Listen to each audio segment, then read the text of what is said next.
The medical examination for an officer candidate is basically done not just to detect any disease. We also aim to try and detect disabilities, which, though currently unobvious, can be unmasked later because of the stress and strain that military service puts on the individual.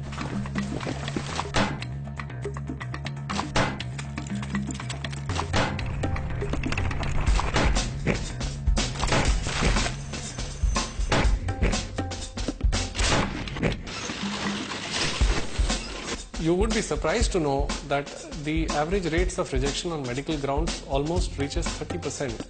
That means out of every 100 candidates, almost 30 candidates do not make it. In all the previous tests, the candidates knew how well or badly they have performed. But here, they just don't know. They're all here because they did well in the selection tests. But what about their body? Seasoned hands helped by sophisticated testing and diagnostic equipment are out to detect even the slightest abnormality. 183. There are basic standards of height that have been mentioned. The weapons that are available are made for a particular body structure. An individual who is shorter than 153 centimeters may not be able to handle the standard weapons. Similarly, various other things like the trenches, the dugouts which are there are of particular dimensions.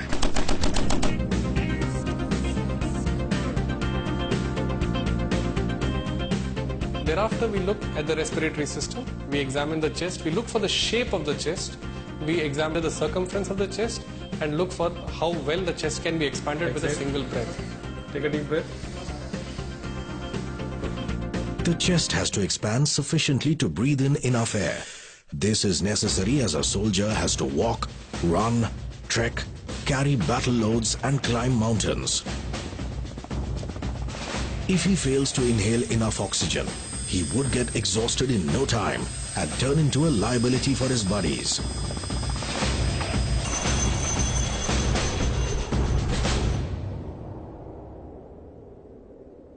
Also, the air is thin at high-altitude battle zones, which means there is less oxygen.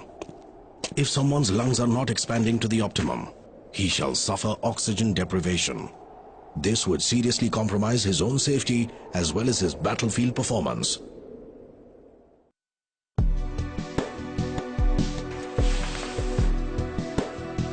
The surgeon basically looks at the external genitalia, the limbs, if the bones are all right. Say supposing people have knock knees or people have toes which are hammer toes or claw toes, or their toes are like deviated from the normal. These are all reasons for making these candidates unfit. Thereafter, they are supposed to look at the way the limbs are angled. Check to kuch kar rahe the, definitely. Very serious mahal inside. I told him I'm nervous, but there was no response from him. Both hands on your chest. Raise it, lift your head now. So we are looking at creating a human resource which allows us to have a fit army which can serve in all terrains. If you have a candidate who has knock knees, we need to detect it early at this time, because when they undergo a strenuous training in the hilly terrain, when they have to run long distances with their weapons, they have an abnormal strain on their knees, which may start affecting their joints. From initially itself, we need to be sure that they will not have an abnormality which will interfere in performance of their efficient duties. Maintain this posture till I tell you. Up, the thigh up please.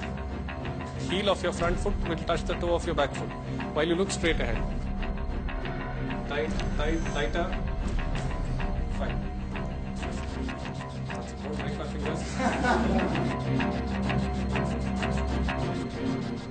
A soldier needs to have a keen eyesight. You need to spot the enemy from far and shoot him from far. If you do not have good eyesight, you will be a very bad target, or rather you would be a very good target for the others. DHLBN-CDPALO. The other things which people do not realize is color perception. We are born thinking this is blue, this is red, this is green. We do not know what exactly is red color. Is it the same as what others see? So the eye specialists have specific charts with which they can check the color perception of an individual.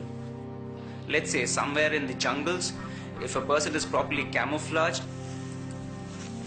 so to have good color vision, one is able to differentiate between the minor color hues and probably detect, and this could be the difference between life and death for a person once he's in the field.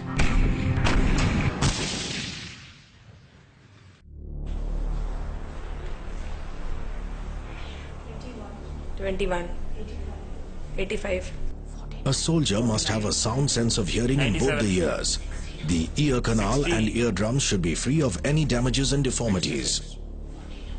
42. 41. 45.